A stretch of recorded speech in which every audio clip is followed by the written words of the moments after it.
এবার কোরবানি করতেছেন, গরু কত দিয়ে কিনবেন খেয়াল করছেন, অথচ আপনি জানেন যে সে কোরবানি করতে পারবে না। আমাদের আশেপাশে অনেক অস্বাবলম্বী লোকজন আছে যারা কোরবানি করতে পারবে না, যে কোরবানি করার সামর্থ্য রাখে না, কিংবা তারা বড় বড় ধরনের সমস্যায় আছে, কোনো ধরনের ব্যবসায় লস হয়েছে, কঠিন প্রবলেম আছে, কোরবানি করবে না, এটা আমরা জানি। এই টাইপের প্রবলেম আছে এমন প্রতিবেশী, এমন আশেপাশে পরিচিত লোকজন যারা আছে, যাদের ব্যাপারে আমরা অবগত, তারা কোরবানি করছে কিনা এই প্রশ্ন তাদেরকে না করা উচিত। তার অবস্থাটা নাই।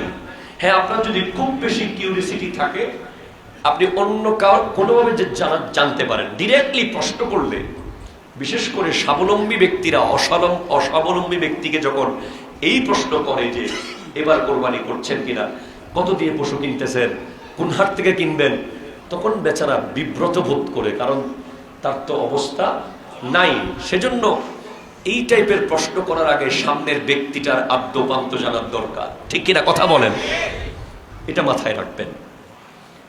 এরপরে অস্বাবলম্বী ব্যক্তি যিনি, যদি আপনার পক্ষে সম্ভব হয়, আপনার প্রতিবেশী হোক, আপনার আত্মীয় স্বজন, ধরেন আপনার ফুফু একজন কোরবানি করতে পারছে না, আপনার খালা একজন কোরবানি করতে পারছে না, বা আপনার চাচা একজন কোরবানি করতে পারছে না, আপনি পশুর হাটে যাওয়ার সময় তাকে সাথে নেন, জোর করে নিয়ে যান, তাকে সাথে নিয়ে কোরবানির পশু তাকে সহ নিয়ে কিনেন, এমন ভাবে কিনবেন যেন মনে হয় যে এটা সে কিনতেছে। কথাটা কি বুঝতে পেরেছেন? এগুলো হচ্ছে আল্লাহকে রাজি করার কিছু উপায়, জোরে বলেন সুবহানাল্লাহ। এবং কোরবানির দিন এমন একটা অবস্থা সৃষ্টি করেন, পরিবেশ, যেন পশুটা তার, আপনার কিছুই নাই এখানে। আরে আসেন, পশু জবে করতে হবে না, সবাই মিলে, আরে ধরেন, আরে আপনি পশুটা জবে করেন, ধরেন ছুরিটা নিয়ে আসেন, কাটতে হবে তো। এইভাবে করে পরিবেশ তৈরি করবেন যেন গরিব মানুষটা বুঝতেই না পারে সে কোরবানি করে নাই, ঠিক কিনা কথা জোরে বলেন। আল মুজামুল কবির, হাদিস নম্বর 2736, স্পষ্ট সহিহ হাদিস। যে ব্যক্তি পূর্ণ নিয়ত সহকারে আল্লাহর সন্তুষ্টির জন্য কোরবানি করবে, তার কোরবানি, তার কোরবানির পশু জাহান্নামের আগুন এবং তার মাঝখানে গিয়ে দাঁড়িয়ে যাবে। রাসূল সাল্লাল্লাহু আলাইহি ওয়াসাল্লাম ইরশাদ করতে লাগলেন, যে ব্যক্তি কোরবানির পশু জবে করে, সে ব্যক্তিকে কোরবানির পশুর প্রত্যেকটি পশম পরিমাণ সওয়াব দিয়ে দেওয়া হবে। যে ব্যক্তি কোরবানির পশু জবে করলো আল্লাহর জন্য, রব্বুল আলামিন তাকে ওই পশুর গায়ে যত পশম আছে তত পশম পরিমাণ সওয়াব আল্লাহ তাআলা তাকে দান করবেন। এই হাদিসটি এসেছে সুনান ইবনে মাজাহ, হাদিস নম্বর 3127।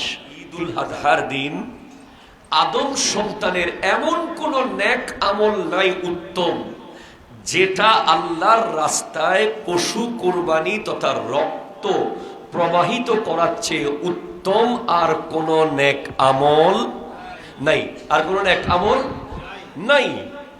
অর্থাৎ ঈদুল আজহার দিন আপনি যে কোরবানির পশু জবে করলেন, সেখান থেকে যে রক্ত বের হলো, ওই যে রক্তটা প্রবাহিত হয়েছে, ওই প্রবাহিত রক্তের চেয়ে আর কোনো প্রিয় জিনিস, নেক জিনিস আল্লাহর কাছে নাই। নিশ্চয় কোরবানির পশু কিয়ামতের দিন তার শিং, লোম, খুর সহ উপস্থিত হয়ে যাবে।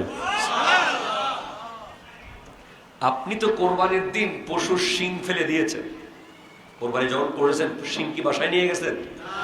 তারপরে খুর, পায়ের খুর আছে না, এটা গরম পানিতে আপনি দিয়ে খুরটা তো ফেলে দিয়েছেন।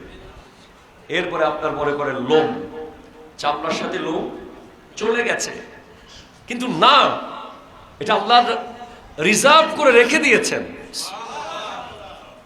এই খুর, এই লোম, এই শিং সহ কোরবানির পশু কিয়ামতের দিন ওই ব্যক্তির পাশে উপস্থিত হয়ে যাবে। আল্লাহু আকবার, জোরে বলেন। এবং কোরবানির রক্ত মাটিতে পড়ার আগেই আল্লাহ তাআলা সেই কোরবানি কবুল করে নেন, যদি সেটা শুধুমাত্র আল্লাহর জন্য হয়। জোরে বলেন সুবহানাল্লাহ। সুনান ইবনে মাজাহ, হাদিস নম্বর 3126।